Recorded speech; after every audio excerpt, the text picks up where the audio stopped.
Hello and welcome back to Zero Gaming. This video is going to be a little different compared to my other ones.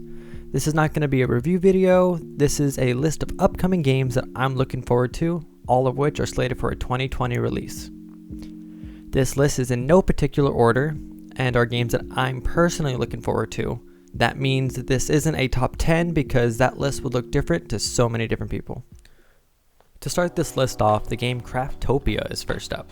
Developed and published by the Japanese company Pocket Pair Inc., it's slated to be released June 3rd, 2020, the very day this video comes out. I have no idea if this is going to cost something or be a free-to-play game. It's an early access title, so this could range anywhere from surprisingly good to god-awful. The reason I'm excited by this game is because it's basically a boiling pot of so many different games. It's part Minecraft, Breath of the Wild, Pokemon, Farming Simulator, any survival game, as well as a few other titles. This game promises multiplayer support, so you will be able to create a server and play with your friends online. There is PvP, a skill tree system, multiple biomes and dungeons to explore with treasures to obtain and bosses to defeat. You can also have your own farm and have the ability to build automated tools to make farming much easier. This game has a lot of unknowns with it, but if it can produce on what it's promised, then this is going to be an exciting game. Next up is Fault, one of two Paragon successors on my radar. Fault just happens to be launching first on Steam in early access, so I'm going to be covering it in this video. Strange Matter Studios is a small team developing and publishing this Paragon revival.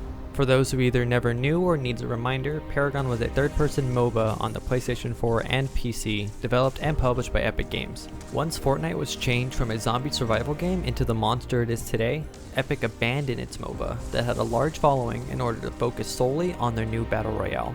Although the surprising but greatly appreciated thing that Epic did following the shutdown of Paragon was release all of the assets for free for developers to use on the Unreal Engine.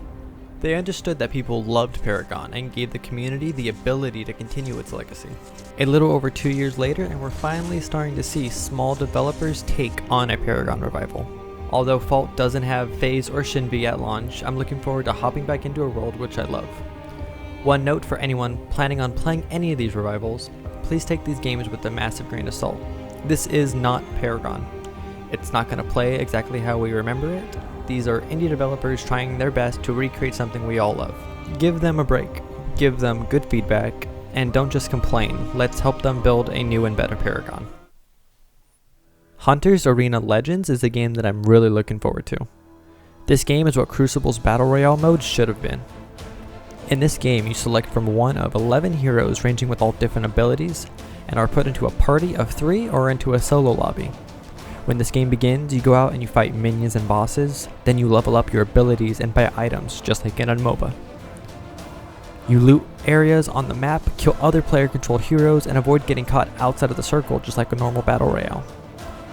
I was lucky enough to participate in the second closed beta test, and I can't say enough how much I love this game. It was competitive, it was fun, the combat was fluid. If they can improve on some performance issues that were present during the closed beta test, then I have nothing but great expectations for this game. Hunters Arena Legends launches in early access on July 15th. Another early access game on this list is Swords and Magic and Stuff. This game is published and developed by Kindred Games. I've been following this game's progress for a while now on YouTube.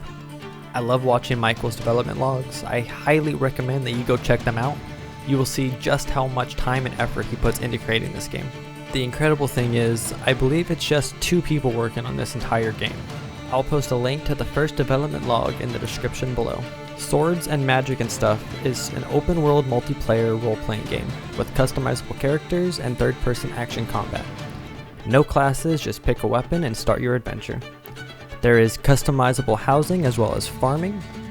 This might be a great game for young gamers or people who are new to gaming. They just finished a successful Kickstarter which hit its stretch goal, meaning that it could one day end up on the Nintendo Switch. I really hope it does, and I really hope you guys will check out this game and support this developer because they deserve it. Swords and Magic and Stuff launches in early access sometime in September 2020. Last on this list is Starship Troopers Terran Command. That's right, the 90s cult classic science fiction film based on the 1959 novel that tells the story of mankind versus the Arachnids is back, and this time It's a real-time strategy game, and I couldn't be more excited about it. I'm doing my part by spreading the word about this game. Would you like to know more? If you do, Starship Troopers Terran Command is being developed by the Aristocrats and published by Slytherin Limited. Both have a long list of RTS games that they've developed, including multiple Warhammer 40k games and Battlestar Galactica Deadlock. This is a veteran team that should be able to produce a solid game. This game looks fun. I grew up watching all the Starship Trooper movies, no matter how bad they were. I can't wait to join the mobile infantry, drop onto Clandathu, and nuke some bugs. There is no set release date, but it will release sometime in 2020.